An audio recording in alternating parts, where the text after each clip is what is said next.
Hi, I'm Nikki Lowe, and welcome to the Wisdom for Working Mums podcast show, where I share insights and interviews that support women to combine their family, work, and life in a more successful and sustainable way.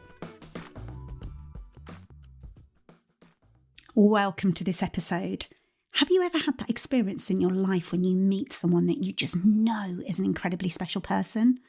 That the world is a better place for them being in it and they inspire you to be a better person and have a better life?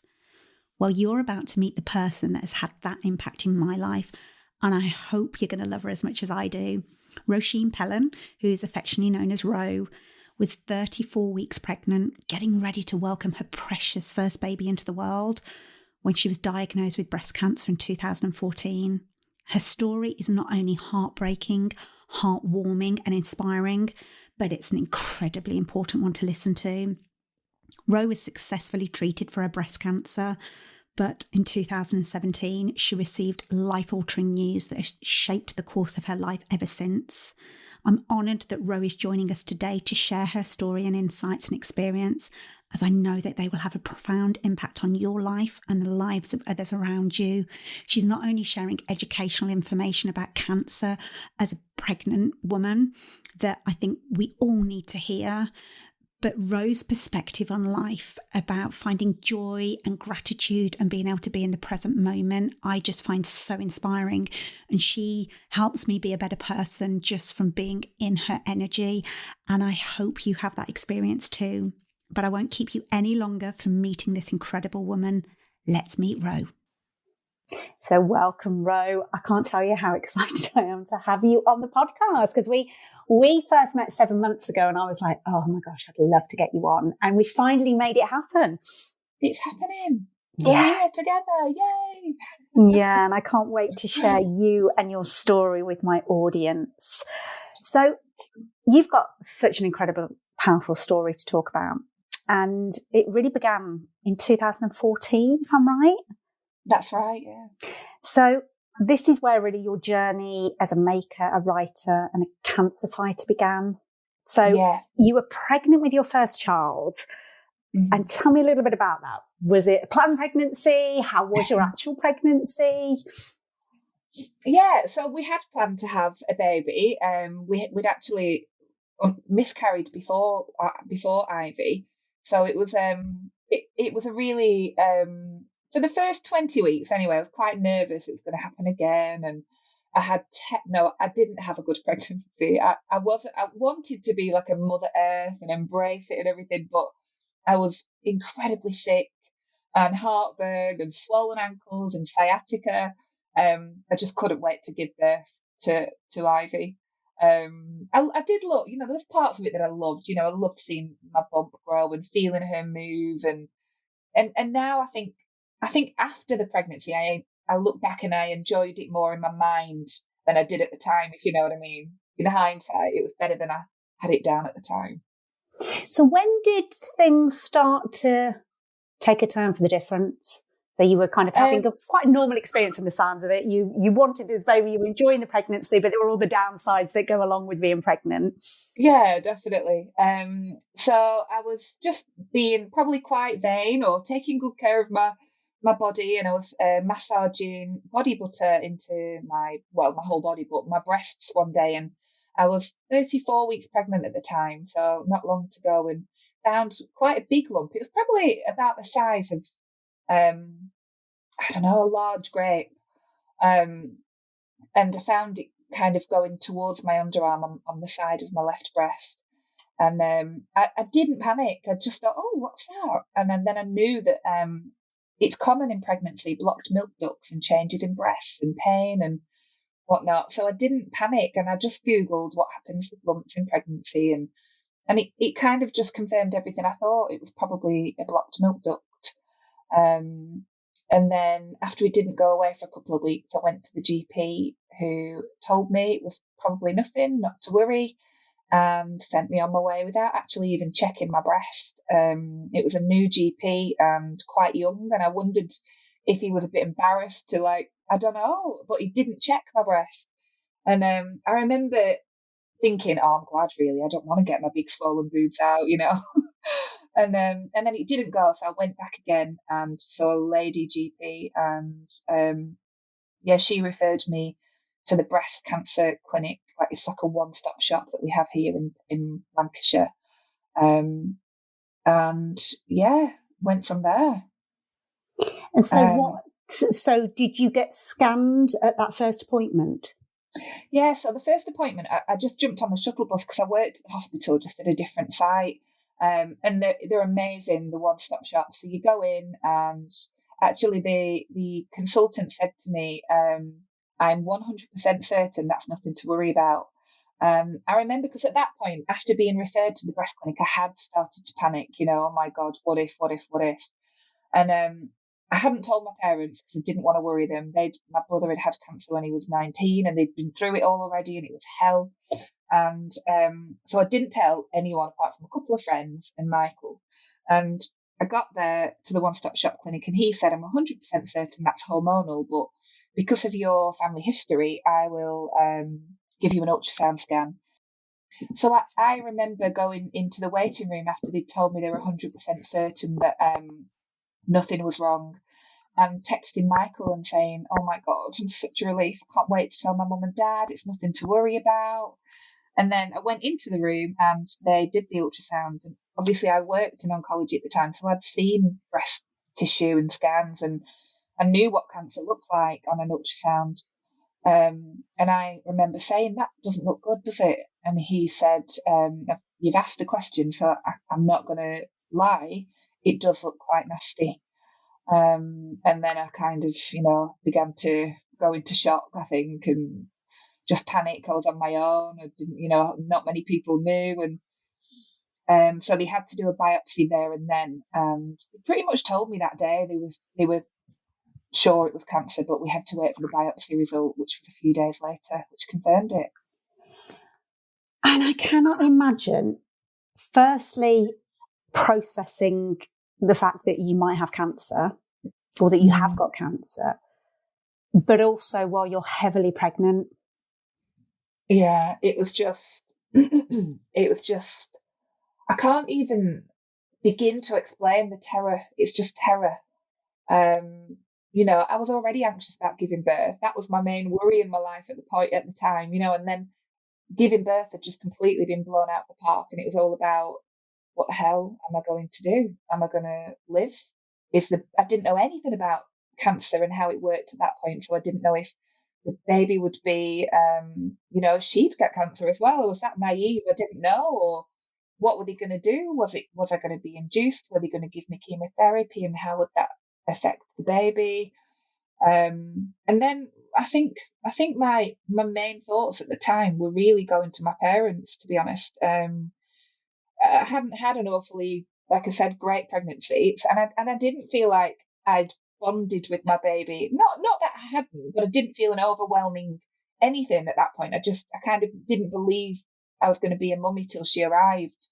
So at that point, I was just thinking about my parents, and just desperately didn't want to have to tell them that news. And it was just horrific, breaking the heart and not being able to do anything about it, kind of ruining their world. It was just unbearable. Oh, Ro, and that just, that's the lovely person that you are, thinking of others before yourself. So what then happened? So to kind of compact it, basically I was induced 4 weeks early. So 2 weeks after my diagnosis, they brought the baby on. I didn't know then if she was a girl or a boy. But I had a terrible nightmare that I was going to give birth to a boy. And I remember thinking, in the nightmare, I'd given birth to a boy, and I was handing him to my mum to look after because I was dying. And so and all the way through my pregnancy, I thought I was going to have a boy. I was convinced it was going to be a boy. And then my mind changed. When I had that nightmare, I was thinking, oh my God, I hope it's not a boy. I hope it's, because it might come true. And your mind works in very delicate ways when you're so fragile, and might sound ridiculous to you that my thoughts were that absurd, but that's how my mind worked at the time. And so when I was induced, it was a 3-day long labour, 72 hours. Oh, horrific, horrific. And I imagine then, at that point you've had, a few weeks of being emotionally drained anyway. Yeah. Well, I think that's one of the reasons why they did induce me, because they were thinking, should we go to full term or should we start her on chemo? But I couldn't eat, I couldn't sleep, my blood pressure was all over, I was an emotional wreck, and it just wasn't safe. I wasn't literally, I lost so much weight. So we had to get the baby out. So So yeah, 72 hours when you've not been, able to yeah, fuel yourself yeah. for it. Yeah. Exactly, yeah. So I was just an absolute wreck. I think, Michael was with me. The hospital were great. They let him stay for the whole 3 days. They had him a bed and he tried to make me laugh. And, we had good snacks all the time and went for walks around the hospital ground. And so it wasn't all horrific. And of course, I was like excited to meet what baby I had, and just get the. I didn't know if it was a girl or a boy, like I said, so get them here safely. So what was your reaction when it was a girl? Oh my God, just amazing. I remember them lifting her out and putting her on me and just not knowing straight away, because obviously the umbilical cord's there, and I was like, what? And they said, you've got a little girl, and she was a redhead, and she did a little cry when she looked at me. They put her on to the right of my right breast, and she just looked straight at me, and I've spoken about this before. Like, I just remember thinking, I am going to do this for you. This is as much as I felt like I am incapable of fighting this, or I'm not strong enough or brave enough. Or when I met her and she looked in my little eyes, I just her little face. I just remember a massive strength, I think, kind of through me, that I knew I was going to do it for her. I knew that I couldn't leave this child, this baby who was grown by me and belonged to me and needed me, and I just knew that I was going to do whatever it took. And she's always been the fight that's carried me through everything. Yeah. And part of me is just thinking, as you're saying that, that's kind of like the mama bear reaction, but there is also something incredibly special with your and Ivy's relationship, isn't there? She's like your earth angel that just, yeah. She really is. And I'm sure I've spoken about this with you before. I remember I didn't want to love her at first. I didn't, because I although we had that connection, I was terrified as well. I was terrified that I couldn't, because I was going to leave her and I might die and she was going to be without me. So I kind of also, it was such a contrast of feelings, like it's a protection mechanism, isn't it? It's like, oh gosh, if I fall in love with her, that's going to make it even harder. Absolutely, yeah. It was turmoil. It was absolute turmoil. I was exhausted, hormonal, in love, terrified. It was everything. So. Well, my head cannot even begin to imagine what you were going through, because birth alone under, I put in quotes, normal circumstances, if that even ever exists, is the most vulnerable, kind of crazy, emotional, heartwarming, heartbreaking, physically demanding experience. And then layer on top, you've got cancer. You now know that you've got one hell of a journey ahead of you, being a new mum and having to navigate whatever treatments lies ahead. Yeah, that's it. I think, all my thoughts of maternity leave and walks in the park and weekends away, and it had all completely gone. And, I'd gone from, I couldn't wait to push my brand new pram, which getting a new pram is almost like getting a new car. I was so excited. And I couldn't even hold Ivy for quite a long time properly because of the mastectomy after she was born. So how long after she was born did you have the mastectomy? 6 days later. So it was absolutely bonkers. So 6 days after giving birth, having then a major operation, I can't imagine what state you would have been in, because you'd be caring for this newborn baby, Ivy. Yeah, it was That's intense, and just still really uncertain, I think, and that was a really difficult thing.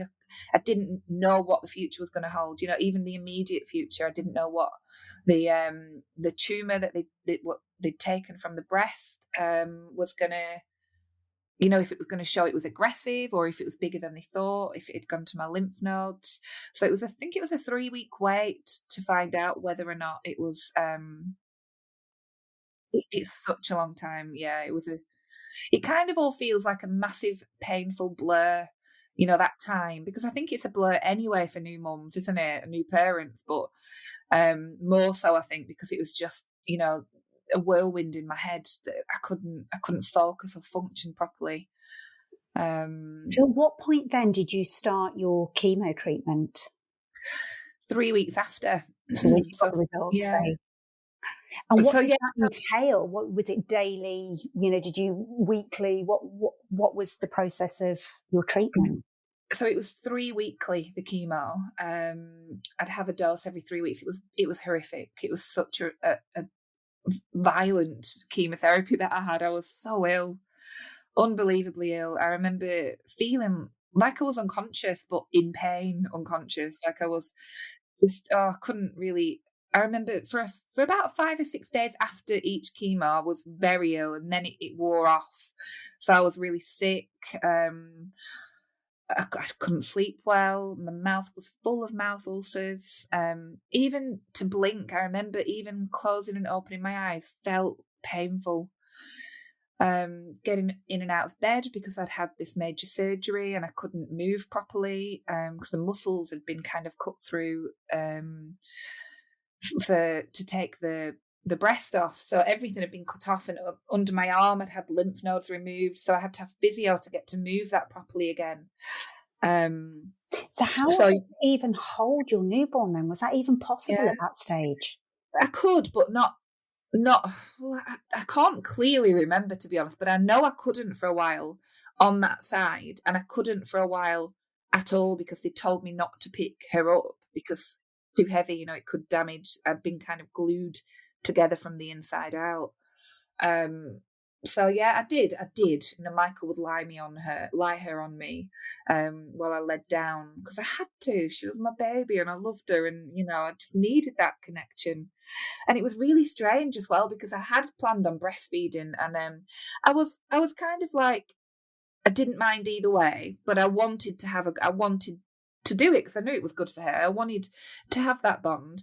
But when obviously they said I can't because I'm on chemotherapy, I remember one day holding her on so the side that I still had my breast on my right hand side, I remember holding her and just getting this. I don't know if you breastfed, Nikki, or not, but did you? Yeah, because it's kind of like an urge. I've never experienced it before, and it was just, I remember holding her there, and she was trying to nuzzle in, even though I'd never breastfed her. You know, it was weeks and weeks after she was born.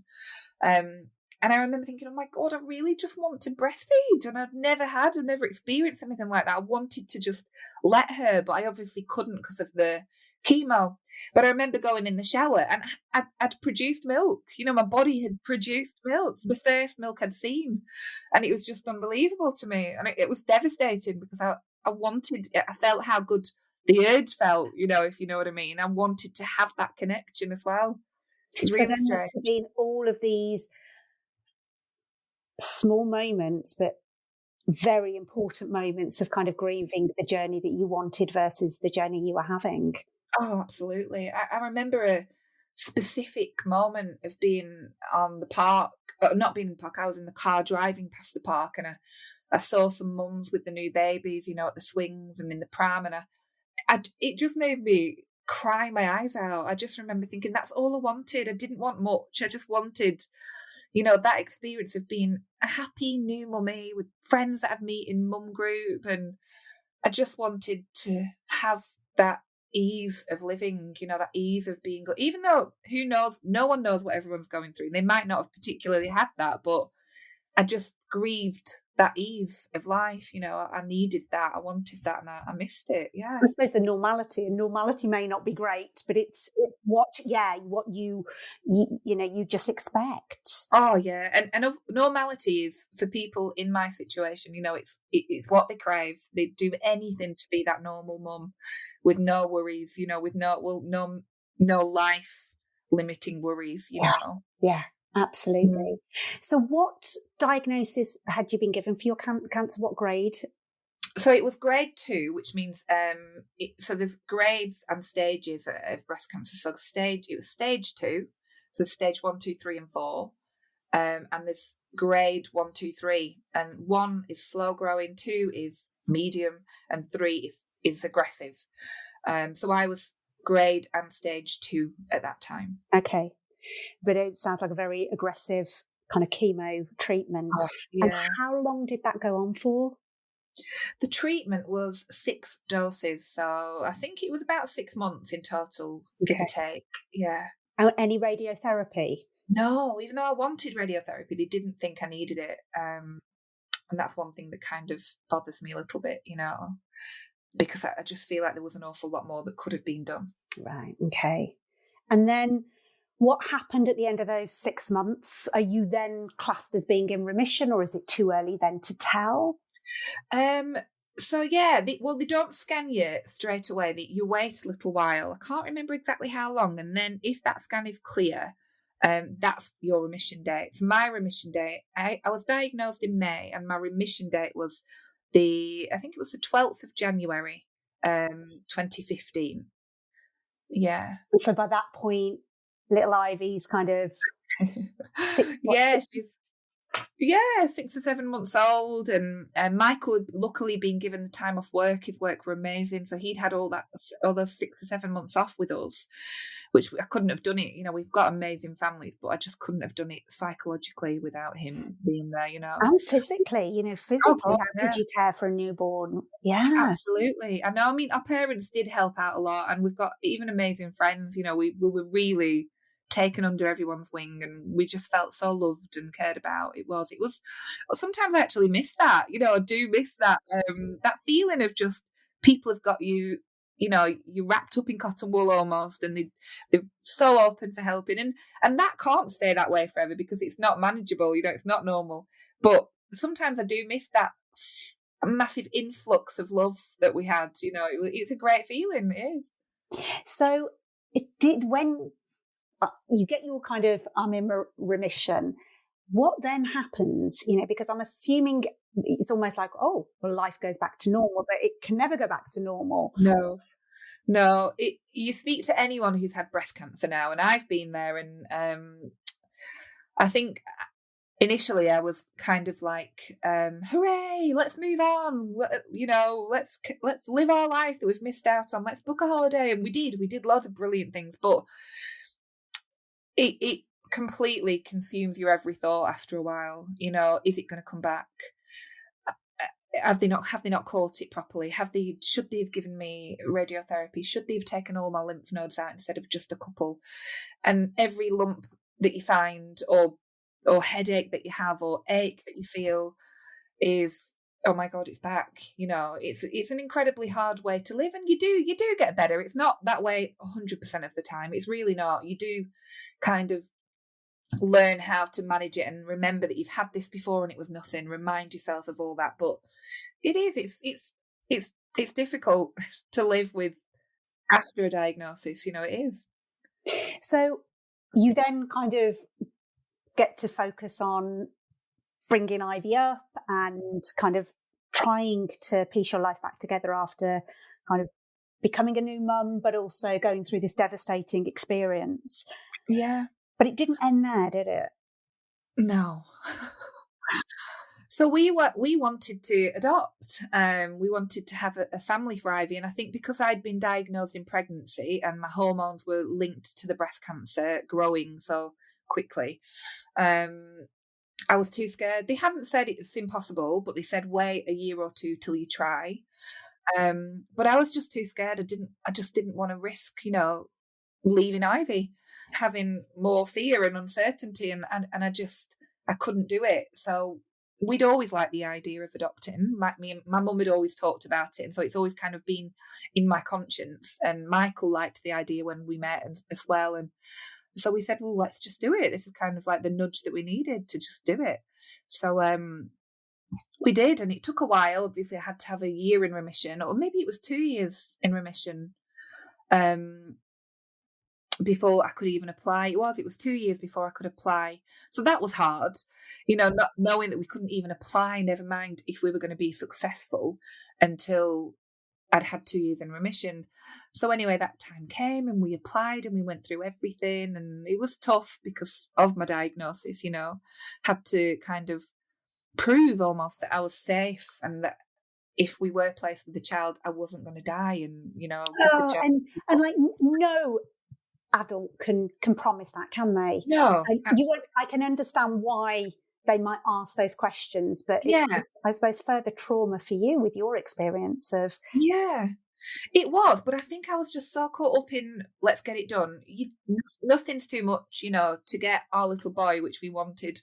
Nothing was too much. We were just kind of like, yeah, my oncologist says, you have to get letters off everyone here and there. So it all takes time. But finally, it was November 2017, we were approved to adopt our little boy, and it was amazing. We went to panel, and it was terrifying and incredible all at once. And it's kind of like being told that you're pregnant, it's kind of like that. Now we wait, now we wait for the baby to arrive, kind of thing. But then, you got this amazing news. Yeah, and brilliant. Then something else happened though, didn't it? Yeah. So we'd said to them in November, can you wait to match us with the child till January? Because we've just moved into our new house. We were getting everything ready for a new baby. And so we were, New Year came, and we were kind of like, oh my God, I remember doing an update. This is going to be our year, and we've waited so long. And literally 3 days after, on the 3rd of January, I found another lump, and I just knew. You just know, there wasn't any doubt in my mind it was anything else, and my stomach lurched. And so where did you find the lump this time? It was in my neck, and it was about the size of an olive. And I was just talking to someone and rubbing my neck, habitually, just rubbing my neck, and felt it. And my stomach just, dropped to the floor. It's that horrible feeling I've spoken about before. It's kind of like somebody lifts up the skin of your scalp and pours hot oil down you, and you just feel like absolute terror, uncontrollable terror. And it was worse because I know that if it was confirmed that, I knew at the time that meant it wasn't going to be good. It was going to be incurable, because very, very most of the time when people recur, it's secondary and you are incurable. And all I could think of was Ivy. She was my best friend in the world and loved me so much, and we're a little team. We're all an incredibly close little family, but me and Ivy have just got that bond. There's just, I couldn't. And I remember saying to Michael over and over and over, I can't leave her. How can I do it? How can I leave her? She can't live without me. And how old was she when you found that lump? Would she have been 3 or? Three and a half. So she was such a little personality, so bright and intelligent and inquisitive, and loving. And I know a lot of parents say that they've got a special bond with their children, but having seen, your bond, it is incredibly special. Thank you. She is. She's just, I think she has given me, the strength I needed. And I like to think I would have done well with my first lot of chemo as well. But just having someone like Ivy makes everything just doable, possible, So when it recurred, and I can't explain, I just went into a very dark place. It was confirmed at the hospital that it was cancer again, and it was going to be incurable, and adoption would no longer be an option. So just explain why secondary is classed as incurable. So secondary is classed as incurable. It's quite complicated if you get into the complexities of it, but basically your cancer has mutated into a different type of cancer and travelled. So it's left cells in it. So mine had travelled from my lymph nodes under my arm. So there was more cancer in those lymph nodes that they hadn't removed initially, that I'd wanted removing. And then it spread to some lymph nodes that were behind where my breast had been. And then the big one in my neck, and then more up my neck. So although I had your left side then from your left breast into the, okay. So I thought, because it hadn't gone to any of my organs or bones, which is stage 4, it might not be that bad, and it might not be incurable. But because of where well, basically it was incurable, but I wasn't classed as stage 4. So that's why I was kind of like, well, if I'm not stage 4, why are you telling me that I'm incurable? And it was just because of where it had spread to and the journey that it had taken up and out and around. And it had spread completely out of the breast. So once it's spread out of the breast to anywhere else in your body, that's when you're incurable or secondary or stage 4. However, it can be treatable. Yes. Yeah. Yeah. That's what I like to think of it as. Yeah, definitely. Yeah. So what then happened in terms of, was there further treatment? Yeah, a lot. So I was given it's such a kind of tumultuous journey. It was difficult because I was only offered very basic treatment. They didn't want to go in all guns blazing. They told me that there wasn't really much point. They didn't want to give me surgery in my neck because stage 3C is very rare, and they didn't have enough statistics to know if there was actually even any point in doing that. And Which is just an awful way to put it anyway, isn't it? It's like, like my life, you're telling me there's no point. That's it. And I remember just saying I just need some hope, and Michael had gone away one weekend and the breast care nurse phoned me, and she was kind of trying to talk me out of the surgery, saying that I would be in intensive care and it was a very dangerous surgery. It might not even work. And I just remember saying, why are you telling me this? Well, it's not my life I'm fighting for. And I said, you've got a little girl who's similar age to Ivy. You've got a little girl and you would do anything. You would move mountains for her. Why are you making it feel so impossible and undoable? It's not my life I'm fighting for. It's Ivy's. Because, and I've said this a couple of times before and I don't want to take away anything from parents who lose a child, because it's just incredibly unimaginable for me to even go there with how painful that must be. But I like to for people to understand how horrific it must have been. Imagine leaving your child and you being the one to die, and leaving your child here in that pain that you're in, that you would otherwise be in if they'd left you. Do you know what I mean? Leaving your child in that pain for the rest of their lives, and without you're literally ruining their life. And people have said to me time and time again during that time, oh, children are resilient, and that's not the right thing to say anyway. It's not. But children aren't that resilient. The children, and they are good at kind of moving through things, but that's because they don't have the vocabulary yet to talk about the feelings or to express themselves properly. So I believe that children aren't all that resilient in terms of trauma. They're not. They carry it in such different ways and for such a long time.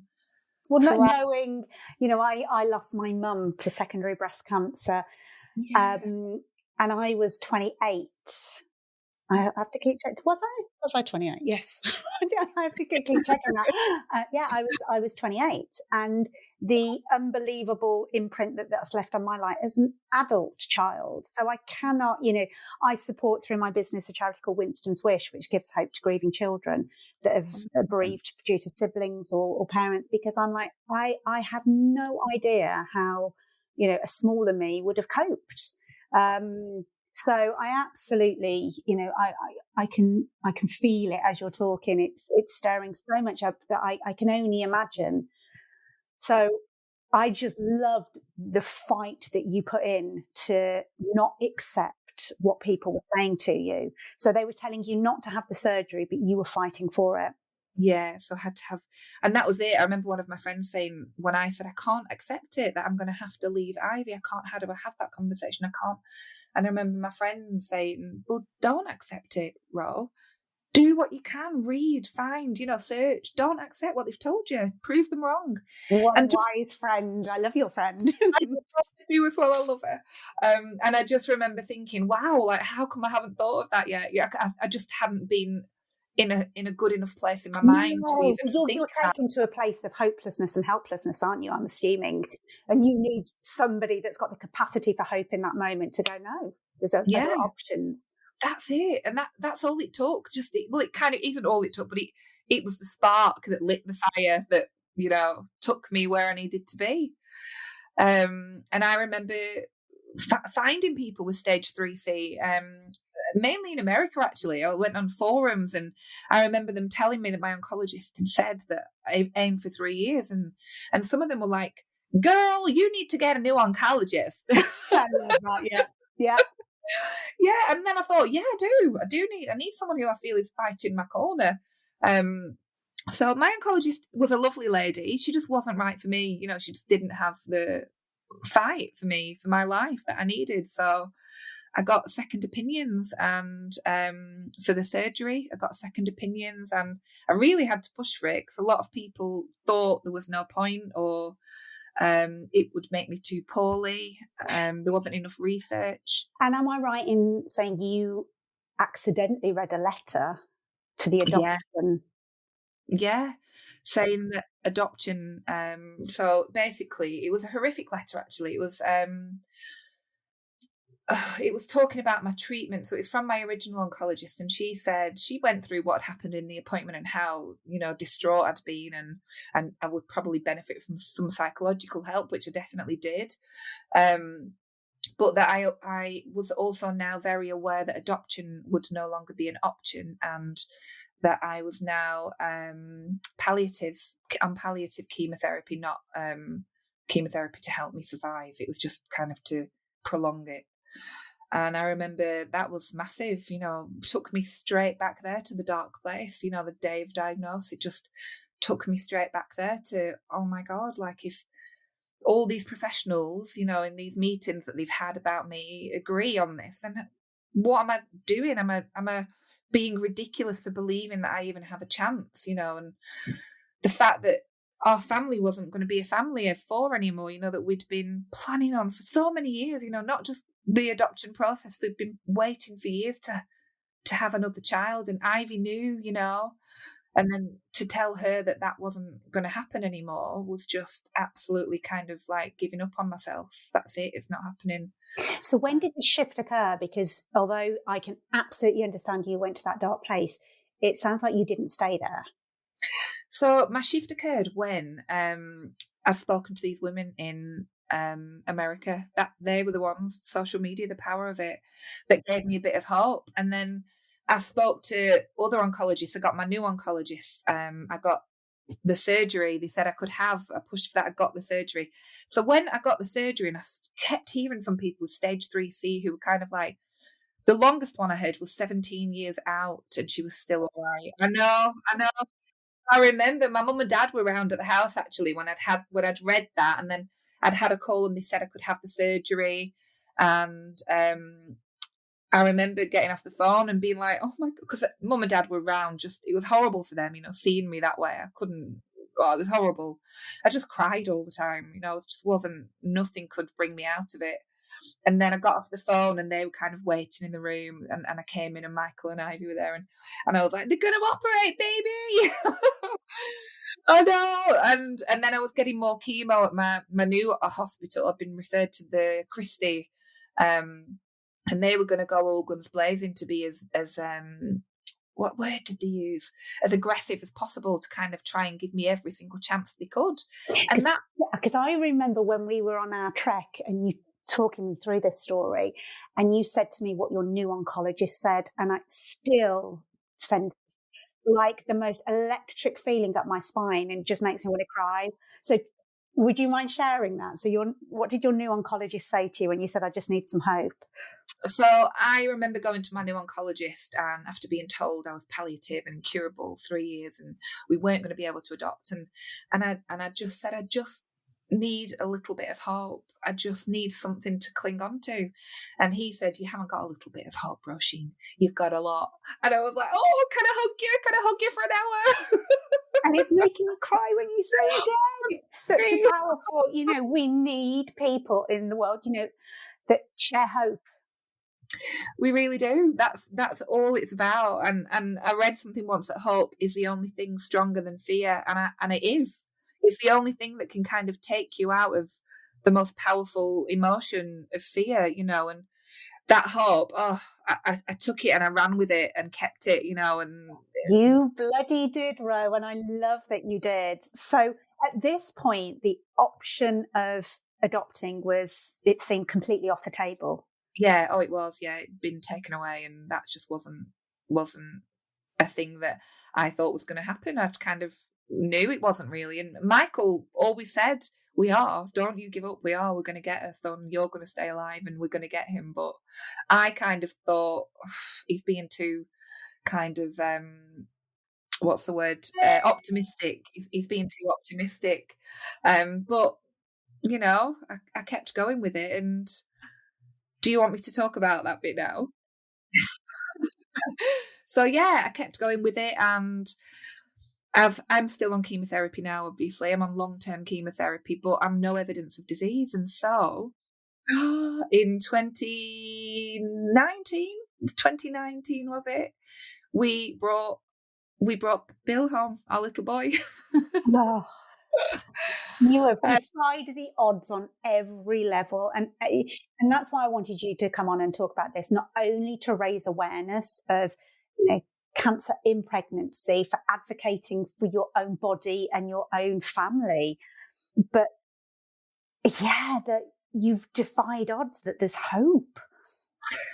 There is, and that I feel like I look, because I'm on social media, and I do get people quite often saying, "Oh my God, I'm so glad I found your account, because I've woken up this morning and feeling like I've got no hope, and you've just given me the hope." And I say I was that rabbit in the headlights, desperately searching everything I could find for positive stories, you know, of people coming out of them, and now I'm that person for other people, you know, and it's just an incredible feeling, because I know how important it is to find someone like me. Like I'm still friends with the lady who I found, Heidi, who was doing so well on stage 3C, you know, and I love her for that. She was the one person who I found that I gathered that from, and it's so important to remind people to keep that hope, no matter what the consultants tell you. You know, you have to keep that hope with you at the very top of your emotions.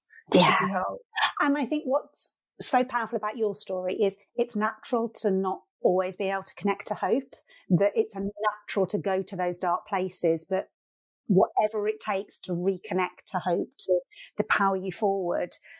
And unfortunately for your family, it wasn't just you that was having your journey with cancer. You spoke earlier that your brother had it years before, but at the same time, am I right in saying that your sister got diagnosed and she was kind of 11,000 miles away at the time? Oh, Nikki, you couldn't write it, could you? It was unreal. We're so close, me and Lindsay. She's lived away for a lot of years, for about 20 years now, actually, since I was at college. But we've always stayed close. She's always come home, and I've been over there. And she was absolutely devastated when I told her about my diagnosis. And she's tough as old boots, Lindsay. She is not really an emotional person, you know, outwardly. So I remember telling her, and I had to psych myself up for it, that it was back. I did it on a video call, and she just absolutely burst into tears. And it was so hard because I couldn't get to her. You know, I just wanted to be there to give her a hug and have a cup of tea. But she booked a ticket that night to come and see me. She needed to be with me, and we needed each other.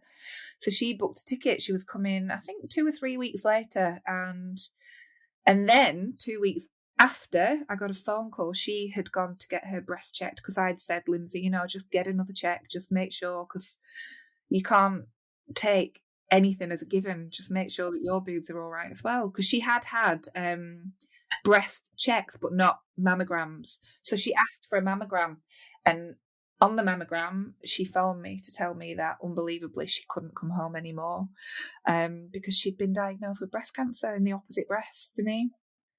I know, just unbelievable. My poor parents, you know, God, I don't know how they still could function at that point. I was just in disbelief, you know. I just couldn't believe it, that it was actually possible. You know, what are the chances? Thousands of miles apart, sisters, the same time. It was just unbelievable. So yeah, we kind of twinned our way through everything: surgery, pregnancy. It's not pregnancy, sorry. Surgery, chemotherapy, radiotherapy, everything. We were, you know, I remember Skyping or FaceTiming her while I was in the chemo chair, and she'd had chemo that day. You know, we were. Yeah, totally. She always says it, we're twinning again, we're twinning again. And honestly, How's she doing now? she's doing brilliantly. Yeah. She's a surgery didn't go well. She managed to get this incredibly rare super bug in the hospital that basically ate away all the tissue on her newly rebuilt breast. Oh, you've never seen anything like it. It's just horrific. Both breasts basically were eaten by this flesh eating bug. And they're not going to be repairable. They're kind of going to do what they can, but it's not very much. So she's been mutilated. That's how she looks. So that's really tough on her. For her. She's only in her 40s as well. She's a young.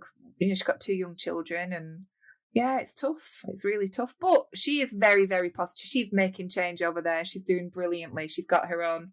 It's called the Breast Practice, where she kind of has people on every week and raises awareness. And she's done campaigns as well. And yeah, she's absolutely badass. Yeah, it doesn't surprise me. Your family clearly have such strength. You seem to, having spent time with you, as I said, you've had such a profound impact on me because you live life to the full and you find the joy and gratitude in the everyday life, mundane stuff that other people may take for granted or get annoyed or niggled about. You kind of find the joy and gratitude in that. And I having spent time with you, I was curious. I was like, was Ro like this anyway? Or has your journey with cancer changed how you live your life? Yeah, to be honest, there was a bit like that anyway. I did always, I would always say, aren't we lucky? Look at this day, look at this house we're in, look at this holiday we're on, look at, if you'd see homeless people, I always do. I always, it's somebody's son or somebody's daughter. I always, felt, without doubt, donating. I don't need to mention that bit, but, I always felt how lucky we were. Look at where we are, and we're breathing, we're well, we're healthy, we've got all our family. And I remember when I was diagnosed the first time, like, I've always said I was lucky, and I've always enjoyed life, and why has this happened to me? It's not like I take it for granted. I know how lucky I am. But yeah, definitely after cancer, you do. I think I've said this before. You see life in HD. You see the colour in grass. I remember driving to the hospital after my diagnosis, devastated, but just like the grass verges, looking at them with flowers in and thinking, I'm not going to be alive to just see the simplicity of the earth around me, and I'm going to miss it, and the birds singing in the trees, you hear it, and the taste of things, the smell of things, the experience. You literally soak it all up because you know how lucky you are to be there to feel it. It literally feeds me. Yeah. It does.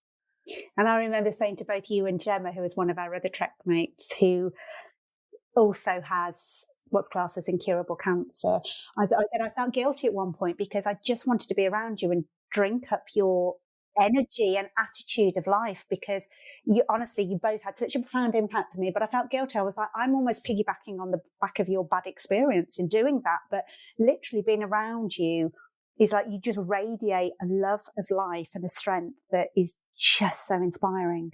I love that, Nikki, because I honestly sometimes say I would never wish cancer on anyone on earth, but I sometimes wish I could let people live in my head or my body for just an hour to really sorry, I wish that people could live in my head for an hour during chemo, during cancer and diagnosis, just to feel how lucky you are, just to feel that you do, everything is valued, everything is appreciated. And I do just wish people could have that little peek into how precious it feels to just breathe easily, Yeah, gosh. So I suppose it's a simple but a big question. What has your experience with cancer taught you then? Just that being alive is not living. You have to live an experience, and all those things that we talked about, just value things and really feel things. And I love now, like how you said there, you piggybacked on the back of our feelings. With Michael, one thing that I love about him is I'll be sat there, and this is quite a new thing, you know, and I'll just take in a moment, you know, at the beach, or we'll sat there and I'll just say, even though I did that before, I did, but Michael takes it in more now, you know, look at us, look at the beautiful sky, look at the sand in our toes, listen to our children laughing. And he stops what he's doing and he'll take it all in with me as well. And I absolutely love that. It's kind of like he takes in the moment with me. And I think that's so important, to just be in that moment. And really just to kind of not be afraid of trying things that you were scared of before, because you know I was soft. I remember Lindsay, my sister, saying to me, you are the worst person this could happen to because you are so soft. And I was a real scaredy cat. Like, you know, the Copperfield trek, going away with strangers, I would never have done that. You know, I would never have been brave enough to do that. But when you've been scared of dying, nothing is as scary as that anymore. So having cancer has made me absolutely dare to do all the things I was always terrified to do before. And I'm sorry you've had to go through that experience to get to that point, but the fact that you have taken the trauma and, you know, the devastation and turned it into, you know, what I think so many of us are trying to do, you know, be present and savor the moment and enjoy life with its ups and downs. You know, the fact that you've been able to do that, I think is just so powerful. So you're now doing incredible things in the world to raise awareness and funds for cancer. Firstly, with your incredible business, Vitamins. Tell us a little bit about that. When did you decide to start it, and what are you doing with it? So, Vitamins. Well, I worked at the hospital, like I said, during and before my original diagnosis, and then I went back after my other diagnosis, just because it was kind of like my comfort zone. I'd worked there for quite a long time. It was never what I wanted to do long term, though. I actually studied history at uni. I was going to be a teacher. Ended up in the hospital and got too comfortable. And then it was too difficult. You know, I was reading and writing about patients with cancer every day, and it was just really, really triggering. I can't believe I actually did it now. You know, I was in a really bad headspace. And I just thought, what can I do? What can I do to stop me going back there? Because we were on holiday at the time, Michael and me. And I said, I just don't want to go. It's making me feel ill. The idea of going back there, it's making me feel physically sick. And I'm quite crafty, and I've made like prints for things for people's birthdays in the past. And I went through a phase of having a little go at making and selling like frames and things. And then I was thinking about, what do people want when they are given a diagnosis? What do people like to hear? And I was already doing like a little blog at that point, and noticed that people were like quoting my comments back to me, like, you know, going nowhere, motherfucker, and you know, stuff like that. And I thought, why don't I make cards and prints like that? And then it kind of went from there to pin badges and like a chemo mug, a chemo cup, and then, literally just put my quotes onto prints and pins and everything else. And now clothes. Now I do clothes that kind of empower people, you know. And so it went from there. And I would absolutely encourage people to check it out. I'll put a link in the show notes. But you've got some brilliant stuff that both for people that are on a cancer journey, the most empowering, kind of life-affirming, hope-giving, but also just for general life, the most empowering stuff. That's it. I think it started off with people with cancer in mind, but it's definitely everything. You know, it's kind of people who are going through a tough time, no matter what that might be, or the celebrating a good time, or just funny things. There's funny things there as well, and it's good. What I like and hope it is, I hope for people, when you're looking, because people are, they're constantly. I got some wonderful gifts when I was going through chemo. Well, when I still am, but the original chemo. And some gifts I got that were, you know, terrible, or like they said the wrong thing on the card, or something just, you know, uneventful or insignificant. Sorry. So I wanted a place for someone to be able to go when someone's having a bad time and you just don't know what to do or say, and what can I do for them? Where can I go? What can I get? People don't really need anything, other than support and words. But Fighty Pants just has, a small token gift that you can send to someone just to let them know that you've got this, or I've got you, or I'm here with you, and to support them. And I love that about that. So, yeah. It's great if I do say so myself. No, and you absolutely should, because it's brilliant. And you're also doing incredible work for some important charities, aren't you? So would you mind sharing a bit about those? Because I'm sure people listening will want to support. So obviously me and you love Copperfield, a breast cancer charity, but the other charity that is really important to me now, and it's kind of probably one of the only ones that I'm really going to make a massive effort to fundraise for, because it needs it so much. It's quite a small charity, Make Seconds Count, and it's for people with secondary breast cancer who feel like they have no hope. There's very minimal funds going to research for secondary breast cancer. I didn't know that. I didn't actually know it until quite recently, to be honest. But I can't remember the exact percentage, but it's very low. And it's kind of like, and that speaks volumes, I think. I think it's when you're diagnosed with secondary, there's not much we can do for you, the end. But Make Seconds Count, that's their hope to change that. And they're ploughing funds, they're raising funds and awareness. And they've got such a wonderful community of people. And I know you hear of groups on Facebook and Instagram, but this is such a wonderful place for people to go and get support and understanding and guidance. And it's just a really, really, really important charity, because it's the only one, along with Future Dreams do a little bit of work as well for the secondary community. But Make Seconds Count is like a charity that I just feel I belong to. I just feel like I belong, that they're there for me and I'm there for them. And I want to build and build and build so that secondary cancer gets the research and the funding that it needs and deserves. It is a pandemic in itself. 31 of us will die today in the UK. 31 of us will die of breast cancer, and tomorrow and yesterday. Not enough is being done for it. And it's terrible. It's terrifying. Yeah. And as I said to you before we hit record, it's a charity that if existed 17 years ago, it might have been a different outcome for my mum, because and having lost my dad last year to cancer as well, it's so and my mum was one of 6 children, and all 6 of them have had cancer.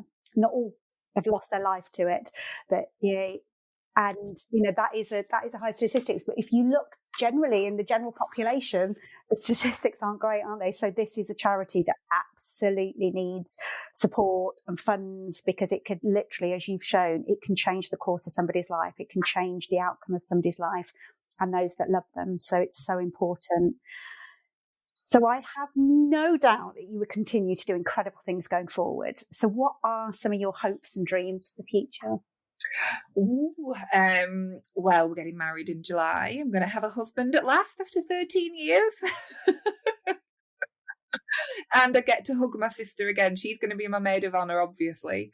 So we've not seen each other since 2018. We haven't seen each other. At the end of 2018, we got a reunion. And then COVID. And so it's the longest we haven't seen each other for in our lives. So I cannot wait to have her here. And honestly, my hopes and dreams for the future are to just stay alive and see all the milestones with my kids, be there for them when they need me. But I also am an independent, strong woman, and it's important to be mummy, but it's important to be Roisin as well. And so, I want to live out my living list. I've got loads of things on there. And I love that, because that's so important. You've got a living list, not a bucket list, a living list. And I think, yes, love that. Absolutely. A bucket list just has a sense of doom attached to it, I think, doesn't it? but living list is what are these things I'm going to do to make me live better and live longer and happier, and share with me one of the things that's on your living list. I'm curious, what kind of things have you let me think. So it's to ride the it's a coaster, so it's not a roller coaster, I forgot what it's called, a mountain coaster in Switzerland. It looks amazing. I don't know if you've seen it, but I'll send it actually after. It's incredible. So and then another one is sleep in one of the glass domes in to see the what they called, the Northern Lights, to sleep in one of the glass domes under the Northern Lights. And then another is to just visit my sister, but fly first class. I've never flown first class, and I'm going to make it happen. But I'm going to work on Fighty Pants to be, big business. Love that. So there's loads of good things to aim for, and that's it. I think I've got so many things that I want to do, and I know I'm going to do them because I know that I've been given this, not even a second chance, it's my third chance at living. So yeah. So if there's just one thing that you hope someone listening to this conversation takes away, what would you want that to be? If there's one thing that people take away from today, is just, even if you don't feel lucky, just enjoy, sit back, relax your shoulders, and enjoy the simplicity of breathing and being alive and being able to walk wherever you want to go, being able to call someone on the phone that you still have with you. Just enjoy life. Oh, that's a good one. So I know people are going to want to follow you and find out more about you and what you're sharing with the world, because as I say, just being around you, whether online, in person, remotely, is just an absolute joy. Where can people connect with you or find you? So I'm on Instagram and Facebook as Cancer Fighting Pants are on. It's a bit of a mouthful. Or my little shop, Fighty Pants. Perfect. And I'll put all the links in the notes so people can access them. But Ro, I knew it was going to be an absolute joy, and I've been kind of smiling, crying. Just an absolute pleasure to speak with you, and thank you for sharing your story with us. Thank you for having me. You are an absolute little angel in the world. As are you.